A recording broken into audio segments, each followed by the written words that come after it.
Assalamualaikum warahmatullahi wabarakatuh. Kami dari kelompok 9 Biologi E semester 2 IAIN Syekh Nurjati Cirebon akan menjelaskan materi mengenai tentang ribosom dan sintesis protein. Sebelumnya, perkenalkan anggota kelompok kami terlebih dahulu. Yang pertama, Salsabila Nur Askia yang akan menjelaskan mengenai struktur dan fungsi ribosom. Yang kedua, Komaria menjelaskan struktur penyusun ribosom.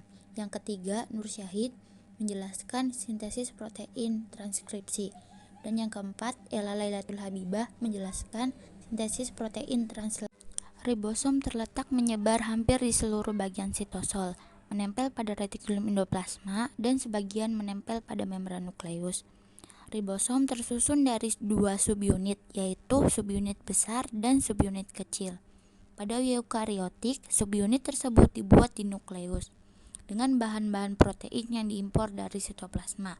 Subunit ribosom yang dihasilkan kemudian diekspor melalui pori-pori nukleus ke sitoplasma. Di sitoplasma, subunit besar dan subunit kecil bersama dengan mRNA bergabung membentuk ribosom fungsional.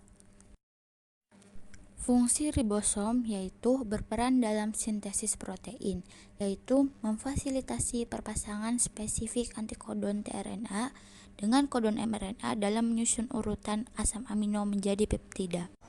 Struktur penyusun ribosom.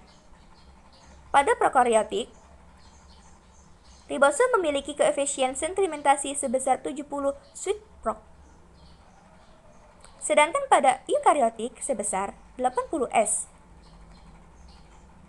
Masing-masing molekul terdiri dari subunit besar dan subunit kecil. Dengan berat 1.600.000 dan 900.000 untuk prokariotik serta 2.800.000 dan 1.400.000 untuk eukariotik.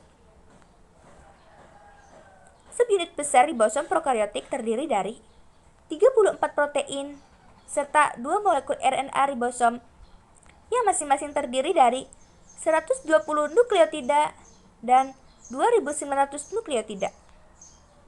Subunit besar eukariotik memiliki 49 protein dan 3 molekul RNA yang masing-masing terdiri dari 120 nukleotida, 4.700 nukleotida, dan 160 nukleotida.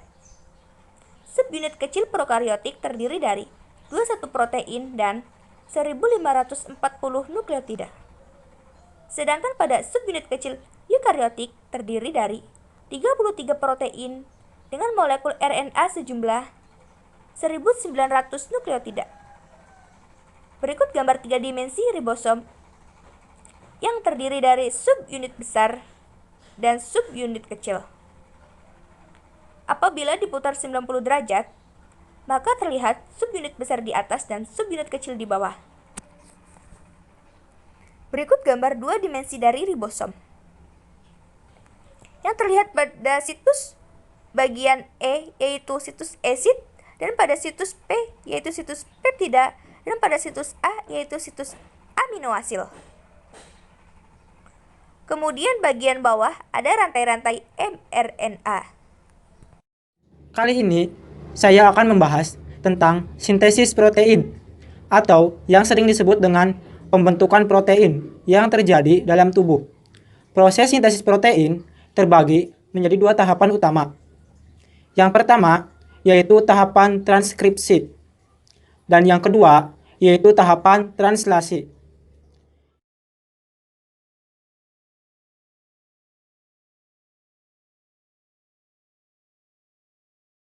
Yang pertama, kita bahas tahapan transkripsi terlebih dahulu. Transkripsi pada tahapan ini secara umum dapat diterjemahkan sebagai proses pembentukan RNA-M. M di sini berarti messenger dan RNA-D atau duta. Proses transkripsi secara sederhana dapat digambarkan sebagai berikut.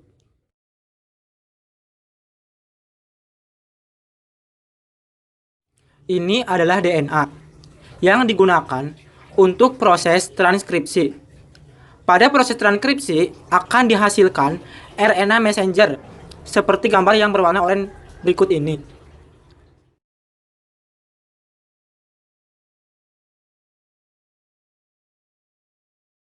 Bagaimana prosesnya?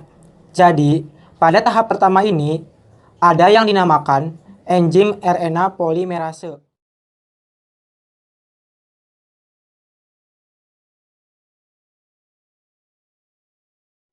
Yang diawali pada bagian ini. Inilah yang dinamakan RNA polimerase.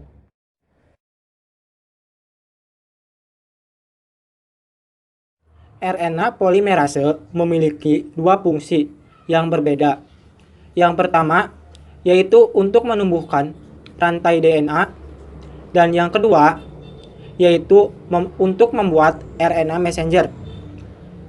Inilah fungsi dari enzim RNA polimerase. Yang bagian berwarna oranye ini saya namakan RNA messenger. Jadi, nanti RNA polimerase akan bergerak ke arah sini, kemudian terbentuk RNA messenger. Nah, pada tahap ini terdapat dua bagian yang berbeda. Yang pertama yaitu bagian promotor, dan yang kedua yaitu bagian terminator. Apa perbedaan dari kedua bagian tersebut? Yang membedakan antara kedua bagian tersebut adalah promotor terletak pada titik awal transkripsi, sedangkan terminator terletak pada bagian akhir proses transkripsi. Jadi, di manakah lokasinya? Lokasi promotor berada pada titik awal, atau di sini saya lambangkan dengan huruf P. Sedangkan untuk lokasi terminator berada pada titik akhir, tepatnya di sini. Saya gambarkan menggunakan huruf T. Jadi, setelah RNA polimerase ini berjalan dan sampai pada titik T atau terminator, maka RNA messenger ini akan selesai terbentuk. Hal inilah yang dinamakan dengan proses transkripsi. Selanjutnya, RNA-M atau RNA messenger yang telah terbentuk melalui proses tadi selanjutnya akan dibawa ke sitoplasma. Kurang lebih seperti inilah proses translasi terjadi. Pada tahap selanjutnya, tahap yang kedua, akan terjadi yang namanya translasi, yaitu penerjemahan RNA-M menjadi asam amino. Lalu bagaimana sih prosesnya? Secara singkat, proses pembentukan translasi nanti akan ada namanya ribosom.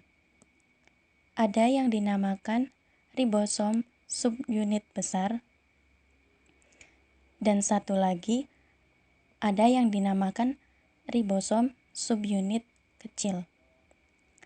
Prosesnya dimulai dari tahap pertama ya teman-teman, dimulai dari RNA-T yang membawa asam amino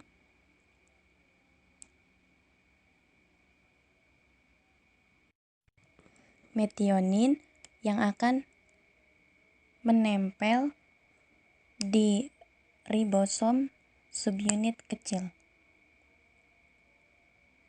Yang perlu diperhatikan oleh teman-teman, di sini ada asam amino metionin. Jadi pada tahap awal selalu diawali dengan asam amino metionin. Asam amino metionin ini dikodekan oleh kodon yang dinamakan dengan AUG. Jadi kalau kodenya AUG maka ini baru dimulai proses translasi.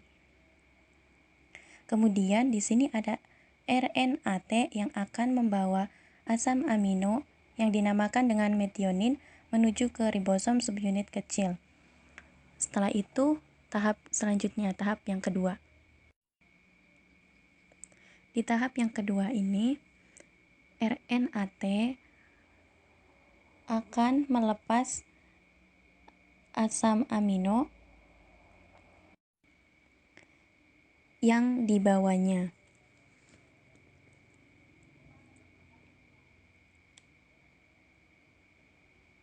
Jadi setelah masuk ke sini asam amino dilepas dan RNA-T akan keluar dari ribosom subunit kecil.